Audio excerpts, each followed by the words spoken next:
Next chapter है product pricing. ठीक है, प्रोडक्ट प्राइसिंग का मतलब है कि मैं अपना जो प्रोडक्ट डिसाइड कर रही हूँ उसका बेसिकली प्राइस जब मार्केट में होगा तो कौन कौन से कंपोनेंट्स के साथ वो डिसाइड किया जाएगा। ठीक है, इकोनॉमिक्स के अकॉर्डिंग हम पढ़ते आए हैं कि जहाँ पर किसी भी प्रोडक्ट की डिमांड सप्लाई आपस में इक्वल हो जाती है तो उसका प्राइस डिसाइड हो जाता है। तो सेम ऐसे ही यहाँ पर हमारा भी प्राइस इसी तरीके से डिसाइड होगा। ठीक है, तो उसके बारे में देखते हैं हम किस किस तरीके से हम अपना मार्केटिंग के थ्रू अपना प्राइस जो है मेंशन कर पाएंगे, कौन कौन से इंपॉर्टेंट्स उसके जो फैक्टर्स है, कंपोनेंट्स है, किस तरीके से काम करेंगे।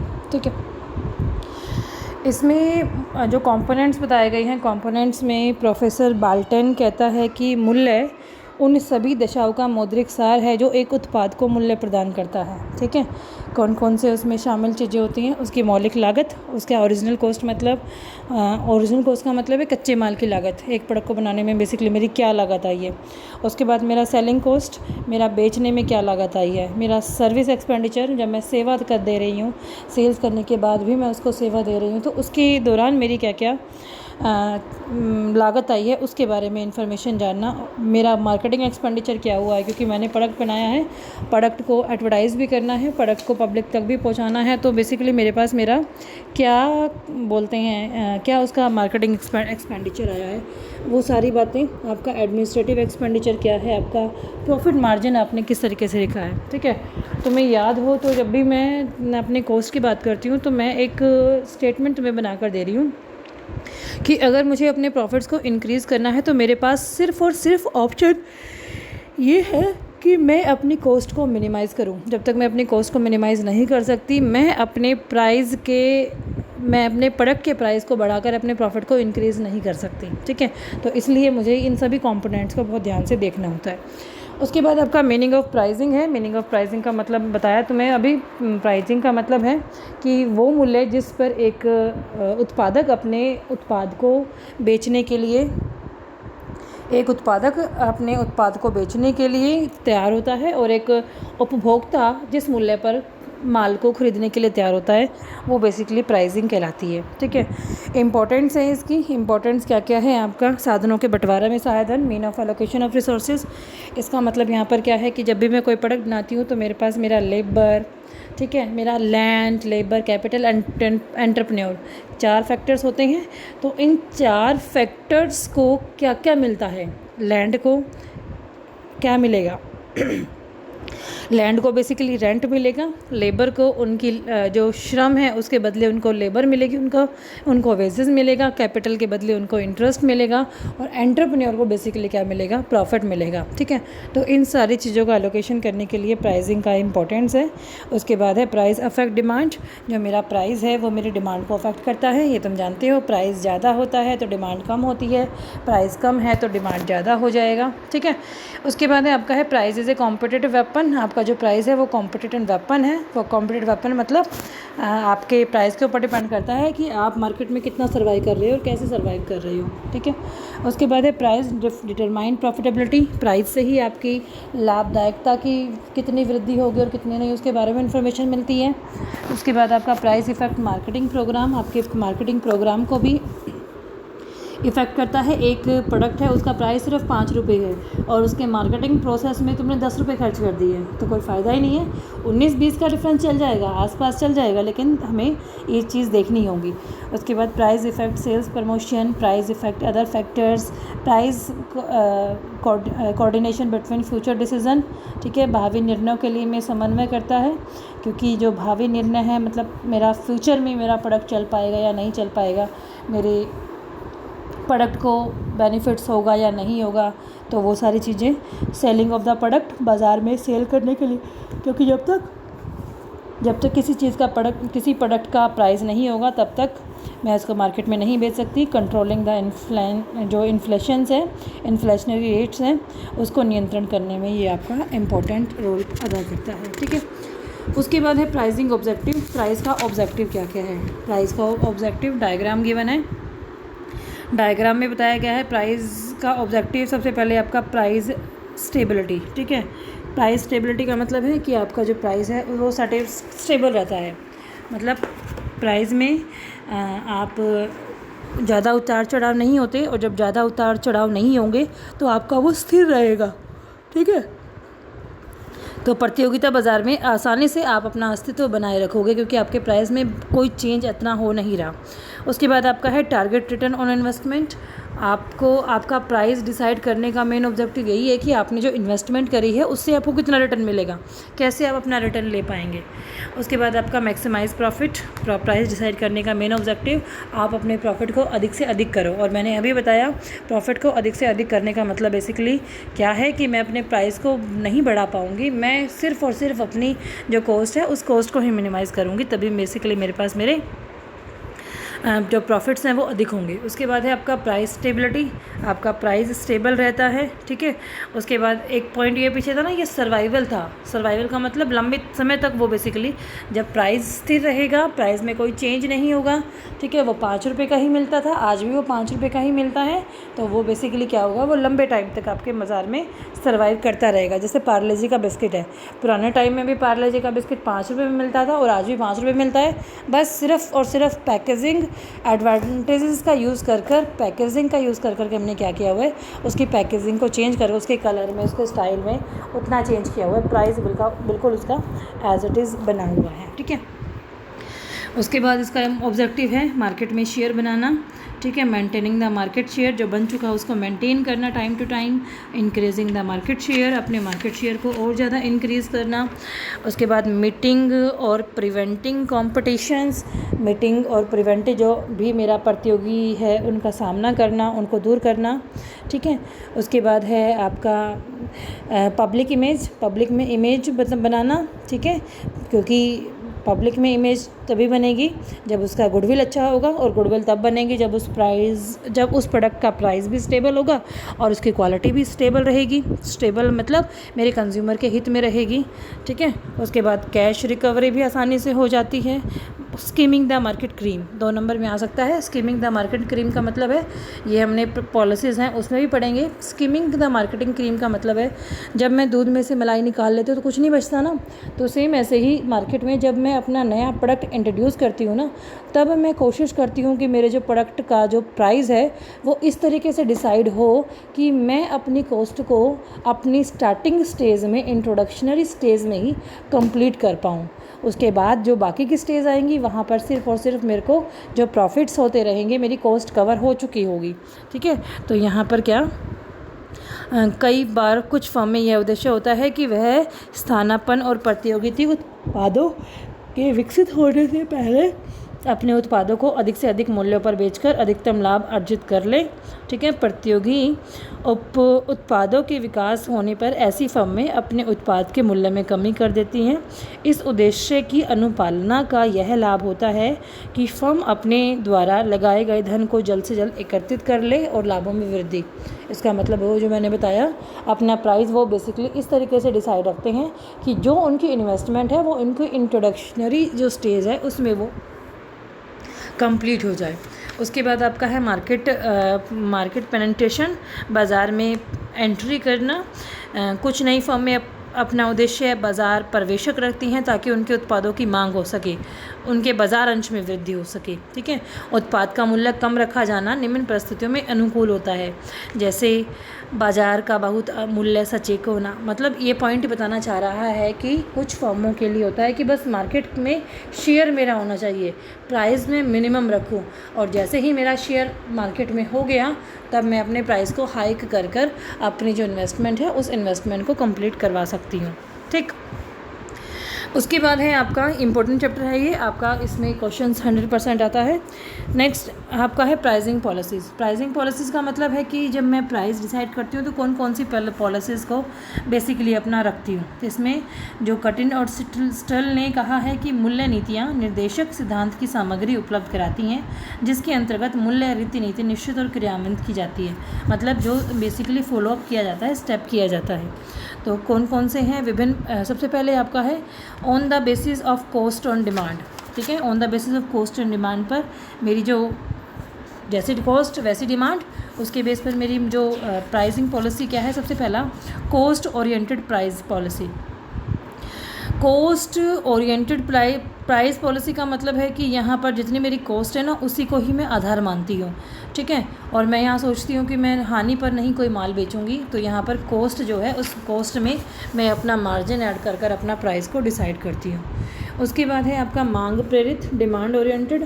डिमांड ओरिएंटेड का मतलब होता है कि उत्पाद का मूल्य उत्पाद की मांग पर निर्भर करता है।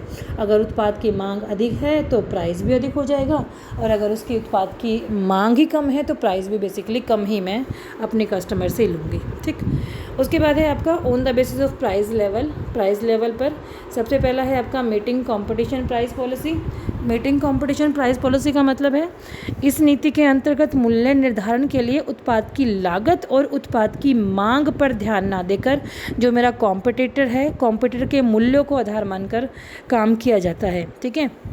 मैं अगर मेरा कॉम्पिटिटर ने प्राइस बढ़ा दिया, ठीक है, अगर वो प्राइस बढ़ाती है तो मैं क्या करती हूँ, मैं अपने मूल्य को घटा देती हूँ, ठीक है।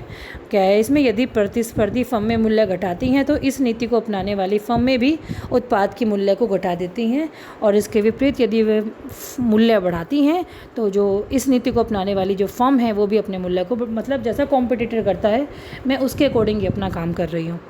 उसके बाद है under the market pricing policy. Under the market price policy का मतलब क्या, मार्केट में जो चीज़ चली हुई है, मार्केट में जैसी भी सिचुएशन है उसी के अकॉर्डिंग मैं अपना प्राइस जब डिसाइड करती हूँ।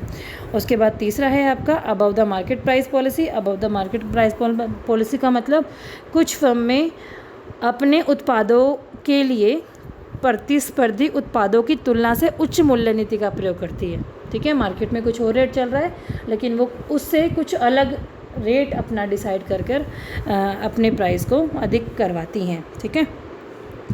उसके बाद है आपका on the basis of flexibility. Flexibility का मतलब है जिसको आसानी से हम चेंज कर सकें, तो उसमें है बेसिकली सबसे पहला वन प्राइस पॉलिसी का मतलब एक मूल्य नीति। एक मूल्य नीति का मतलब है कि इस नीति के अंतर्गत सभी क्रेताओं में एक ही मात्रा में क्रय किए जाने वाले उत्पाद के लिए एक ही मूल्य होगा, ठीक है। सिर्फ और सिर्फ हर जगह एक ही प्राइस डिसाइड किया जाएगा, ठीक। उसके बाद आपका नेक्स्ट है लोचदार। लोचदार का मतलब आपका फ्लेक्सिबल मतलब जैसे आपकी सिचुएशन है उसके अकॉर्डिंग ही आपने अपने प्राइस को डिसाइड करना है। जैसे इसमें बताया गया है कि इस नीति के अंतर्गत उत्पाद के भिन्न भिन्न क्रेताओं से उत्पाद के भिन्न भिन्न मूल्य वसूल किए जाते हैं। उत्पाद के मूल्य में यह विभिन्नता क्रय की मात्रा, स्पुर्दगी का स्थान, क्रेता और विक्रेता के मोल भाव की करने की शक्ति, क्रेताओं के भुगतान क्षमता, क्रेता और विक्रेता के आपसी संबंध आदि बहुत सी बातों को ध्यान में रखा जाता है। उसके बाद आपका है on the basis of geographical condition. आपकी जो ज्योग्राफिकल कंडीशंस है, यूनिफॉर्म डिलीवरी प्राइसिंग पॉलिसी, एक समान सपुर्दगी, ठीक है। इस नीति के अंतर्गत जो उत्पादक है सभी क्रेताओं से उत्पाद का एक समान मूल्य वसूल करता है, चाहे जो मेरा क्रेता है, खरीदने वाला है, देश के किसी भी हिस्से में हो, ठीक है। जो है बेसिकली जैसे आपका पोस्टिंग स्टैंप है, पोस्टिंग स्टैंप हर जगह एक ही प्राइस उसका मिलेगा। उसके बाद है उत्पादन केंद्र मूल्य नीति। उत्पादन केंद्र मूल्य नीति का मतलब है प्रोडक्शन पॉइंट प्राइसिंग। इस नीति के अंतर्गत उत्पादक अपने माल की स्पुर्दगी फैक्ट्री पर देता है और वहां से आगे के सभी परिवहन क्रेता को स्वयं करने होते हैं। मतलब मेरी कोई अपनी फैक्ट्री है और मैं अपनी फैक्ट्री से ही माल बेच रही हूँ, तो मेरी जो कॉस्ट है ना, मैं उस कॉस्ट को ही ले रही हूँ। उसके बाद की जो बाकी डिस्ट्रीब्यूशन जो एक्सपेंडिचर होगा वो कस्टमर को खुद ही अपना वहन करना पड़ेगा, ठीक है। कस्टमर को खुद ही वो अपने रखने पड़ेंगे। उसके बाद आपका है zonal delivery pricing policy. Zonal delivery का मतलब है जैसा क्षेत्र में है, पूर्व में, पश्चिम में, ठीक है, शहर में, गांव में जैसा रेट है उसी के अकॉर्डिंग प्राइस डिसाइड करना। उसके बाद आपका है नेक्स्ट है base point pricing policy. Base point का मतलब है इस मूल्य नीति में भौगोलिक स्थितियों के अनुसार कुछ विक्रय केंद्र निश्चित किए जाते हैं जहां से माल की स्पुर्दगी की जाती है। जैसे आजकल गवर्नमेंट हमारी कर रही है, गेहूं के लिए उसने सेंटर बना दिया, धान के लिए ये सेंटर बना दिया और उसी सेंटर पर हमने अपना बेचना है, उसी के अकॉर्डिंग जो प्राइस डिसाइड हो चुका। उसके बाद आपकी नेक्स्ट पॉलिसी है फ्रेट अब्जॉर्प्शंस प्राइसिंग पॉलिसी, मतलब किराया शोक मूल्य नीति। किराया शोक मूल्य नीति का मतलब है इस मूल्य नीति के अंतर्गत उत्पादक कुछ किराए को अपने ऊपर ले लेता है, अर्थात उसे वह सहन करता है, इसीलिए इसे किराया शोक मूल्य है। ठीक है, यह नीति उन क्रेताओं को लाभ पहुंचाने के और आकर्षित करने के लिए अपनाई जाती है जो प्रतिस्पर्धी फर्मों के नज़दीक रहते हैं। ठीक है, जैसे मैंने कोई सामान लिया, उस सामान के लिए मैं कहती हूँ कि भाई तुझे घर तक पहुंचाना पड़ेगा इसी प्राइस में, और वो रेट हो जाता है। ठीक है, वो कैश ऑन होम जो डिलीवरी की बात करता है, जिसमें सारी चीज़ें इंक्लूड होती हैं, हम उसकी बात कर रहे हैं बेसिकली। ठीक है, उसके बाद आपका है फुल लाइन प्राइसिंग, नहीं ये है आपका होम डिलीवरी प्राइसिंग पॉलिसी, जो ऊपर से मिलता जुलता है। होम डिलीवरी का मतलब शहरी क्षेत्रों में यह मूल्य नीति काफ़ी लोकप्रिय हो रही है। इस नीति के अंतर्गत उत्पादक अपने उत्पाद का वह मूल्य घोषित करता है जिस पर वह उत्पाद को उपभोक्ता के घर तक पहुंचाने की जिम्मेवारी लेता है। जैसे ही मैंने ऑर्डर कर दिया पिज़्ज़ा, होम डिलीवरी, ठीक है, बर्गर, जोमेटो से मैंने कोई खाना मंगाया तो होम डिलीवरी इतने पैकेज में तुम्हारे घर तक पहुंच जाएगा। ठीक, वो सारा का सारा होम डिलीवरी प्राइसिंग पॉलिसीज़ आता है। उसके बाद है आपका pricing policy on the basis of specialities में सबसे पहले आपका मलाई उतारने वाले मूल्य नीति। मैंने अभी बताया स्कीमिंग द प्राइस का मतलब कि मार्केट में ऐसी कंडीशंस हैं कि आपका प्रोडक्ट अभी अभी आया है तो आपने प्रोडक्ट अपना प्राइस हाइक कर दिया, आपने अपनी कॉस्ट को कवर कर लिया, उसके बाद आपने धीरे धीरे अपने प्राइस को कम करना शुरू कर दिया। उसके बाद है आपका पर्यवेक्षक मूल्य नीति। आपने अपने अभी मार्केट में कदम रखा है, तो कदम रखा है तो उत्पाद बाज़ार पर नियंत्रित स्थापित करना आपका उद्देश्य है, तो इसीलिए उत्पादक अपने उत्पाद के मूल्य को कम निर्धारित करता है और जैसे ही वो मार्केट में एंटर हो जाता है वो अपने प्राइस को बढ़ा देता है। प्राइस लाइनिंग पॉलिसी में मतलब इस नीति के अंतर्गत उत्पादों के मूल्य उनकी किस्म तथा प्रमाप के अनुसार किए जाते हैं। उत्पादों को अच्छे, बहुत अच्छे और सबसे अच्छे उत्पादों में वर्गीकृत करके, सेब जैसे हम रेडी पे जाते हैं, मैंगो होता है या एप्पल होता है, मोटा मोटा छाट के ऊपर रख लिया 120 रुपये किलो, मीडियम का बीच में रख लिया 100 रुपये किलो और छोटा छोटा नीचे रख लिया 80 रुपये किलो। तो ये क्या है आपका price lining policy. Full line का मतलब है भाई बिल्कुल जैसे कोई उत्पादक अपने उत्पादों को अनेक साइज़ों और वजनों में बनाता है और पूर्ण पंक्ति मूल्य नीति को अपनाता है, जैसे रबड़ की चप्पलें, लोहे, प्लास्टिक की पाइपें, ठीक है, टिन की चद्दरें, रेडीमेड वस्त्र, अंग वस्त्र, बिजली बल्ब इत्यादि। इन उत्पादों के लिए प्रत्येक आकार की उत्पाद स्थायी लागत निकालना कठिन होता है, इसलिए वो क्या करता है एवरेज, जैसे आपका 5, जैसे चप्पल की कोई बात कर रहा है, जैसे बुक में एग्जांपल है, जैसे इसमें है रबड़ की चप्पल बनाई 5 नंबर का 20 रुपये, 6 नंबर का 25, 7 का 30, इस तरीके से अपना प्राइस लाइन में डिसाइड कर देना। जैसे जैसे नंबर बढ़ता चला जाएगा वैसे वैसे क्या होता चला जाएगा, मेरा जो प्राइस है वो प्राइस भी बढ़ता चला जाएगा। उसके बाद है unit price policy. Unit price policy का मतलब है कि इस मूल्य नीति के अंतर्गत प्रत्येक उत्पाद के पैकेज पर उसके आकार के अनुसार उत्पाद के मूल्य के साथ साथ प्रति इकाई मूल्य भी लिखा जाता है। जैसे 100 ग्राम की टूथपेस्ट के पैकेज पर 100 ग्राम का मूल्य, ठीक है, 10 किलो घी के अकॉर्ड उसका मूल्य, ठीक है। उसके बाद है ललचाने वाली मूल्य नीति, बेट प्राइसिंग पॉलिसी। इस मूल्य नीति के अंतर्गत 2 प्रकार के उत्पाद बनाए जाते हैं, एक उत्पाद का मूल्य कम और दूसरे उत्पादों का मूल्य अधिक रखा जाता है। विपणनकर्ता सर्वप्रथम क्रेता को कम मूल्य वाला उत्पाद दिखाकर आकर्षित करता है, इसके पश्चात अधिक मूल्य वाला उत्पाद दिखाकर पहले वाले उत्पाद की कुछ कमियों को बतलाता है। इस तरीके से वो ललचाता है, मतलब मैंने अपने भाई मेरे से वो गड़बड़ हो गई थी, अब मैंने इसमें सुधार कर दिया है, मैं अपने आप को ही गलत ठहराकर कस्टमर को अपनी तरफ ही कर रही हूँ, ठीक है। उसके बाद है मनोवैज्ञानिक मूल्य नीति, साइकोलॉजिकल प्राइसिंग पॉलिसीज़। इस मूल्य नीति के अंतर्गत उत्पादों के मूल्य इस प्रकार तय किए जाते हैं कि उनका उपभोक्ताओं पर यह मनोवैज्ञानिक प्रभाव पड़े कि उत्पादों को ये मूल्य कम है। जैसे बाटा शू कंपनी चप्पल का मूल्य 100 रुपये की बजाय 98, मतलब मैं ये कोशिश, जैसे मैं किसी भी शोरूम पे चले जाऊँ 2999, तो मेरे माइंड में रहता है कि ये 2000 का है, ठीक है। 999 को मैं सोचती हूँ कि 2000 की रेंज का ही है, हालांकि वो 3000 ही है। तो ये जो पॉलिसीज़ है ये पॉलिसीज़ बेसिकली क्या होती है, साइकोलॉजिकल कस्टमर के माइंड को थोड़ा सा डाइवर्ट करने के लिए हम यूज़ करती हैं। Odd pricing policy, odd pricing policies का मतलब यहाँ पर मनोवैज्ञानिक मूल्य नीति का दूसरा रूप विषम नीति है। इस मूल्य नीति का प्रयोग प्रतिस्पर्धी फर्मों के से बाज़ारों को हथियाने और बाज़ार में शीघ्र प्रवेश पाने के लिए किया जाता है। जैसे इस मूल्य नीति में मूल्यों का प्रयोग किया जाता है कि जिसकी समाप्ति विषम संख्या में होगी, जैसे शर्ट मूल्य 300 की बजाय 290 रुपये निर्धारित करना। ठीक है, 300 के स्थान पर 290, 10 रुपये में कोई फ़र्क नहीं पड़ा। ठीक है, इस तरीके से हम अपना विषम अपना रखते, जैसे 1000 की चीज़ें ना रखकर 999 में रख दिया। ठीक है, उसके बाद है आपका परंपरागत मूल्य नीति। परंपरागत का मतलब जैसे जो गवर्नमेंट के रेट्स होते हैं। ठीक है, गवर्नमेंट्स के रेट जो जिस तरीके से होते हैं वो बेसिकली एक परंपरागत, जैसे एक चीज़ रूटीन में बह जाती है। ऑटो का किराया खरखोदा से सोनीपत जाने का 20 रुपये है तो 20 रुपये ही है।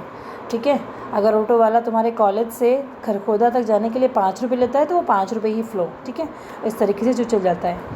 उसके बाद है प्रेस्टाइज प्राइसिंग पॉलिसी। इस मूल्य नीति का प्रयोग विलासिता संबंधी उत्पादों के लिए किया जाता है, जैसे ज्वेलरी, बड़ी कार, बड़ा फ्रिज, बड़ा टेलीविज़न।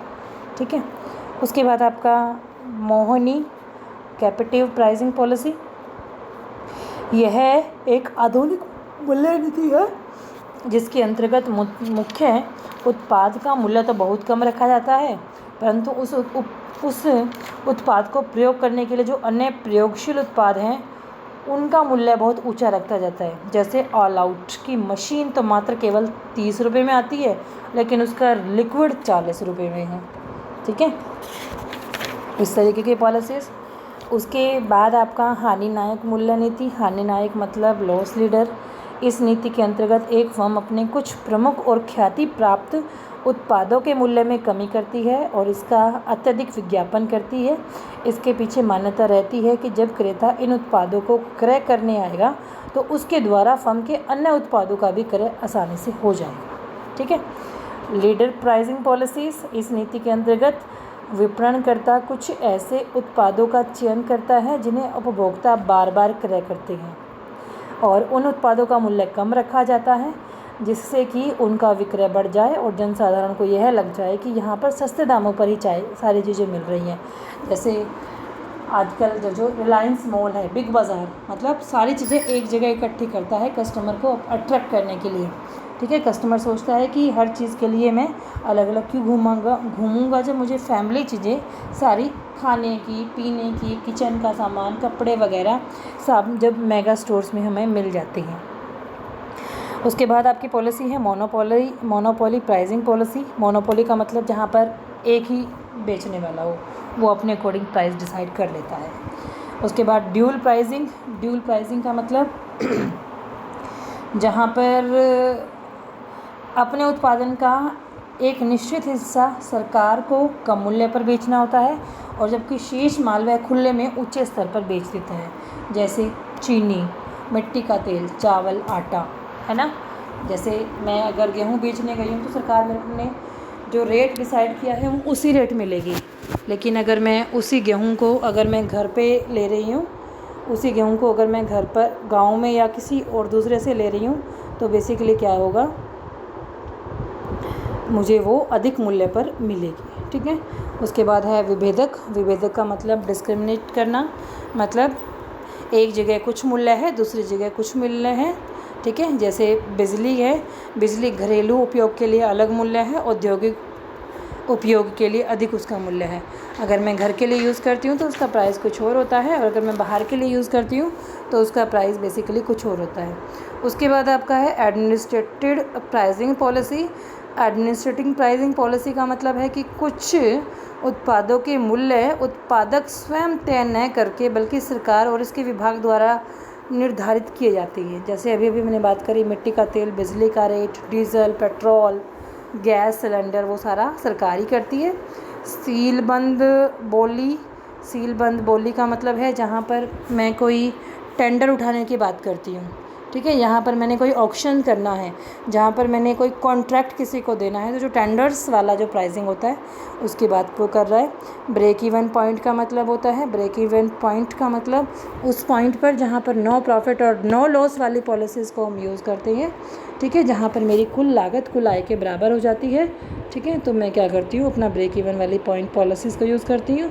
प्रमोशन प्राइसिंग पॉलिसीज़ का मतलब इस नीति में समय समय पर उत्पादों के ऐसे मूल्य तय किए जाते हैं जो क्रेताओं को आकर्षित कर सके, ठीक है। तो ये बेसिकली आपकी प्राइसिंग पॉलिसीज़ हैं। उसके बाद इसके फैक्टर्स हैं।